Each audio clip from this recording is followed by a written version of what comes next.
మతం కనిపెట్టినప్పుడు మటుకు మైకులు లేవు. అలాగే హిందూ మతంలో కూడా ఇప్పుడు నేను మాట్లాడితే, నేను తిరుపతి లడ్డు విషయం గురించి మాట్లాడితే చేసిందంత ఎవరు? క్రిస్టియన్స్ లేరు, ముస్లిమ్స్ లేరు, హిందువులే. హిందూ మతాన్ని గౌరవించిన హిందువులు అంటే నా చిరాకు. నాకు దాంట్లో ముస్లిమ్స్ ఎక్కడున్నారు, క్రిస్టియన్స్ ఎక్కడున్నారు?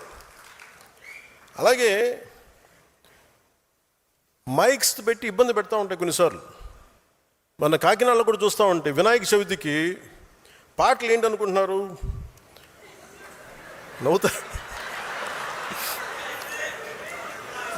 వినాయకుడి పాటలు పెట్టట్లా, అబ్బని తీయని దెబ్బ ఇలాంటి పాటలు పెడుతున్నారు. అంటే మనం ఎంత గౌరవిస్తున్నాం చూడండి. మిగతా మతాలను చూసి నేర్చుకోవాలి కదా, ఇస్లాంని చూసి హిందువులు నేర్చుకోవాలి కదా. వాళ్ళు అలాంటి పాటలు పెడతారా? ఎప్పుడు కూడా మీ మతాన్ని ఎవరన్నా వెటకారం చేస్తున్నారు, పరిహసిస్తున్నారంటే ఫస్ట్ తప్పు మనలో ఉంటుంది. ఫస్ట్ అది హిందువులు అది కరెక్ట్ చేసుకోవాలి. అలాగే మతాలు పుట్టినప్పుడు మైకులు పుట్టల. ఈ మధ్యన గొడవలు వచ్చేస్తూ ఉన్నాయి. ఇలాంటి అవకాశాలు మీకు మీ మీ మీ బాధ్యతలు మీకు వస్తాయి, భవిష్యత్తులో వచ్చేస్తాయి. మీకు మైకులు పెట్టి పెద్ద పెద్ద సౌండ్ ఉన్నప్పుడు శబ్ద కాలుష్యం ఉంటుంది. ఇలాంటి అంశాలు వచ్చినప్పుడు గొడవలు పెట్టే వాళ్ళతోటి గొడవలు ఇచ్చి మీరు ప్రజలకు అర్థమయ్యేలా వివరించండి. కొన్నిసార్లు కోపాలు వస్తాయి, కోపతాపాలు ఉంటాయి, భయపడకుండా మాట్లాడండి. నేనైతే అలాగే మాట్లాడతాను. ఎందుకంటే ఈ దేశంలో ఓట్ల కోసం అప్పీస్మెంట్ రాజకీయాలు చెయ్యం, జనసేన చేయదు. We don't do appeasement politics. ఇది జనసేన ఆదేశిక సూత్రంగా మీరందరూ గుర్తుంచుకోవాలి. అలాగే భాష గౌరవించే సాంప్రదాయం, జనసేన ప్రాథమిక సిద్ధాంతాల్లో భాషను గౌరవించే సాంప్రదాయం ఎందుకు పెట్టామంటే, భాష మనకి ఎప్పుడు ప్రతిబంధకం కాదు. మహాత్మా గాంధీ గారు ఏ భాష మాట్లాడా మనం ఎప్పుడైనా అడిగామా? ఎందుకంటే ఈ దేశం భాషలతో విడిపోయేది కాదు, భావాలతో కలిసేది. మన భాష కాని వారిని మనం దేవుళ్ళ ఆరాధిస్తాం. జీసస్ క్రైస్ట్ అని తెలుగు వ్యక్తి కాదు, మహమ్మద్ ప్రవక్త తెలుగు కాదు. వారి భావజాలాన్ని గౌరవిస్తాం. అరబిక్ మాట్లాడే సంస్కృతి నుంచి వచ్చిన ఆలోచనల్ని ప్రపంచం మొత్తం స్వీకరించింది. ఎందుకంటే భాష కంటే భావం గొప్పది. ఈ దేశంలో జాతీయ నాయకులను కూడా మన భాషతో కొలవలేము. జాతీయ గీతం జనగణమన తెలుగులో లేదు, బెంగాలీలో ఉంది. అందుకే ప్రతి భారతీయుడు గౌరవంగా పాడతాడు. అందుకని ఈ దేశానికి భాష ఎప్పుడు అడ్డంకి కాదు. విభిన్నమైన భాషలు మన దేశాన్ని విడగొట్టలే, మరింత బలంగా ఏకం చేస్తాయి. యువత మన మధ్య చిన్న స్పర్ధలు పెట్టి భాషలతోటి మనల్ని విడగొట్టాలని చూస్తారు.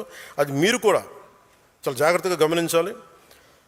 తెలంగాణ యాస మీద కూడా చిన్నపాటి ఇబ్బంది ఉన్నప్పుడు అది నేను సినిమాలో చెప్తా ఉండేవాడిని. అందుకని తెలంగాణ యాసని మాండలిక నా సినిమాలో పెట్టాను. ఎందుకంటే నాకు అంత ఇష్టం అని చెప్పడానికి, మన భాషా యాసల మీద గౌరవంతో. ఈ మధ్య కేవలం ఒక భాషే కాదు, యాస కూడా ఒక రాజకీయ అంశంగా మారిపోయింది. ఒకటే భాష అయినా మాండలికాలు వేరుగా ప్రతి 30 కిలోమీటర్ల యాస మారిపోద్ది, ప్రతి 50 కిలోమీటర్ల సంస్కృతి మారిపోద్ది. హిందీ నుంచి తమిళం వరకు ప్రతి భాషలో ఉంది ఇలాంటి. తమిళనాడులో మధురై యాస వేరుగా ఉంటుంది, చెన్నైలో వేరే ఉంటుంది. అందుకని దాదాపు దేశంలో 1500 పైగా భాషలు ఉన్నాయి. ప్రజలు 22 షెడ్యూల్ భాషలు ఉన్నాయి. ప్రతి భాషకి యాసకి ఒక అందం ఉంటుంది, ఒక నుడికారం ఉంటుంది, ఒక ప్రత్యేకమైన పద సంపద ఉంటుంది. ప్రతి ప్రాంతం తమ సంస్కృతి నుంచి పుట్టిన మాటలే తమ జీవన విధానాన్ని తెలియజేస్తాయి. అందుకని భిన్నత్వంలో ఏకత్వం. అందుకని మహాత్మా గాంధీ గారిని చూసినప్పుడు ఇందాక చెప్పినట్టు ఆయన ఏ భాష అన్నాను, ఆయన భావం ఏం చెప్పారని అడుగుతాం. మన భాషలో అర్థం చేసుకుంటాం. మెకాలే మనకి ఇంగ్లీష్ నేర్పించాడు, సంతోషం. కానీ నేను నా మూలాలను మర్చిపోవాలి, ఇంగ్లీష్ చదువుకుంటా. అందుకే నా వేదాల గురించి నేను అర్థం చేసుకున్నాను మెకాలే ద్వారా. అందుకని నేను తమిళం, మరాఠీ ఎందుకు నేను మాట్లాడతానంటానికి, ఆ భాషల మీద గౌరవం ఇవ్వడానికి. సో కేంద్ర ప్రభుత్వం తీసుకొచ్చిన 3 లాంగ్వేజ్ పాలసీని మనం సమర్థిస్తున్నామంటే అది అవసరం. ఎక్కువ భాషలు నేర్చుకుంటే జ్ఞానం పరిధి పెరుగుతుంది, కానీ తగ్గదు. హిందీ కావచ్చు, తమిళం కావచ్చు, మరి ఏ భాషనే కావచ్చు. ఆంధ్రప్రదేశ్ ప్రత్యేకత ఏమిటంటే మాతృభాషని పరిరక్షించుకుంటేనే అన్ని భాషల్ని కూడా గౌరవించే సంస్కృతి ఆంధ్రప్రదేశ్. భాషా ప్రయుక్త రాష్ట్రాల ఆరంభం నుంచి కూడా నేల నుంచే ఆరంభం జరిగింది. అదే భారతదేశ సమాఖ్య బలాన్ని పెంచింది, బలహీనపరచలేదు. సో ఇది కూడా మీకు కమ్యూనికేషన్కి భాష అనేది చాలా ఎసెన్షియల్. ఇది మీరు ప్రజలకి మీరు రేపొద్దున నాయకత్వం తీసుకున్నప్పుడు తెలియాల్సిన అవసరం ఉంది.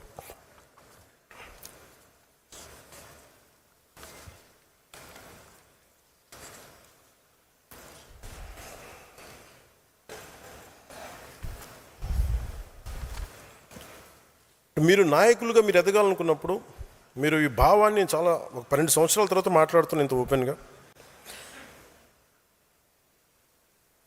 చాలామంది మనకి అక్కడున్న పక్క రాష్ట్రాల సమస్యలు దేనికి, మనకి అక్కడెక్కడో విషయం జరిగితే మనం ఎందుకు రియాక్ట్ అవ్వాలి మీ అందరూ. కానీ మీరు జాతీయ స్థాయి సమస్యలు, అంతర్జాతీయ సమస్యలు కూడా మీరు ప్రతి జన సైనికుడు, ప్రతి ఉద్యమి, ప్రతి సాధకు కూడా మీరు మాట్లాడాలి.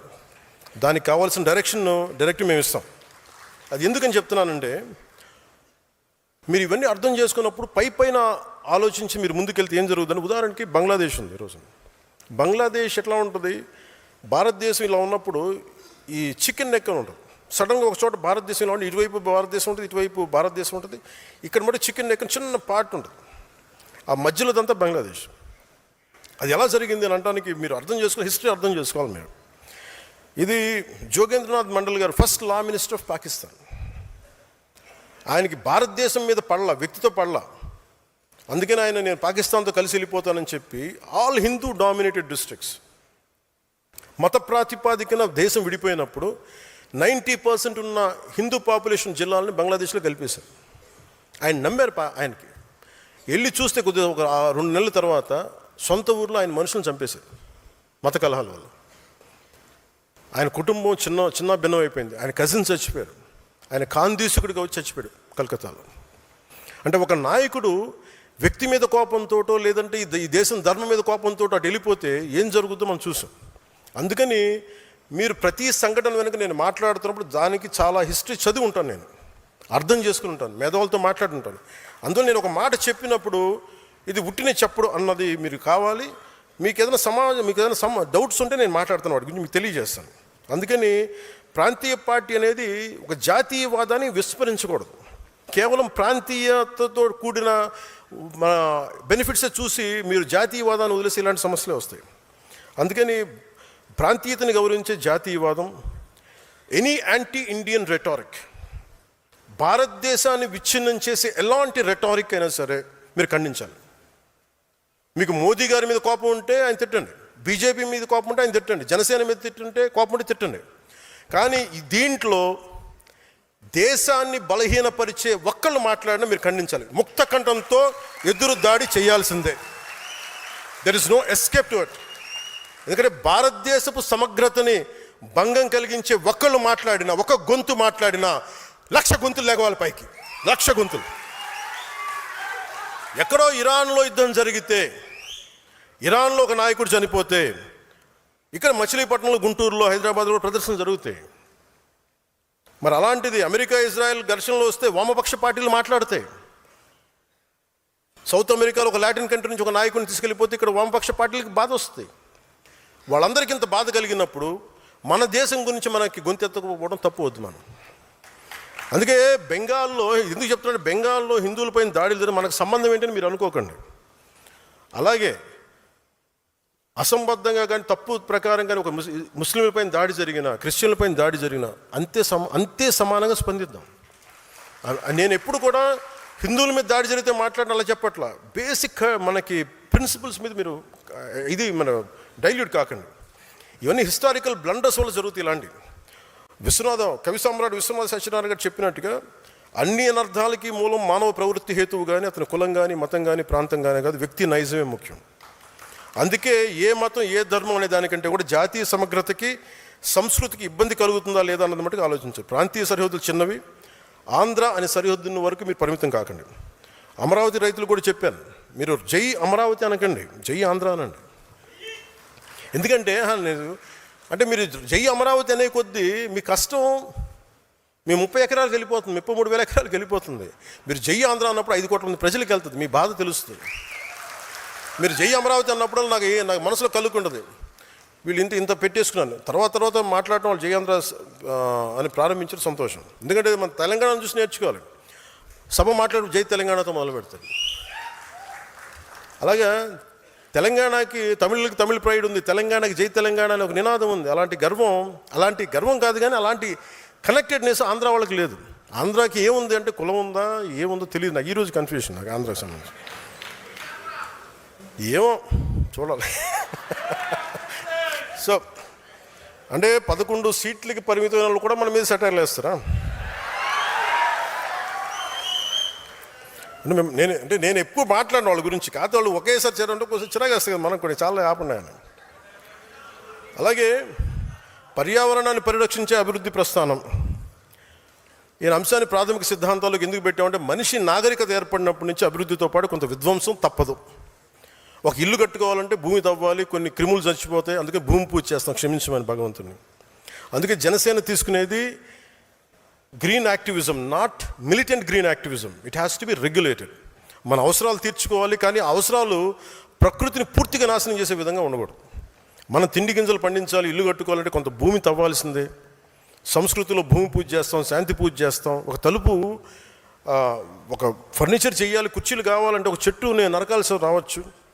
మనం కూర్చుని హాల్ నిర్మించాలంటే కొంత ప్రకృతి విధ్వంసం తప్పదు. మనం వాడుతున్న ప్లాస్టిక్, నీళ్లు తాగే బాటిల్స్, ఇవన్నీ కూడా కొంత ప్రకృతి వనరుల దోపిడీ ద్వారానే వస్తాయి.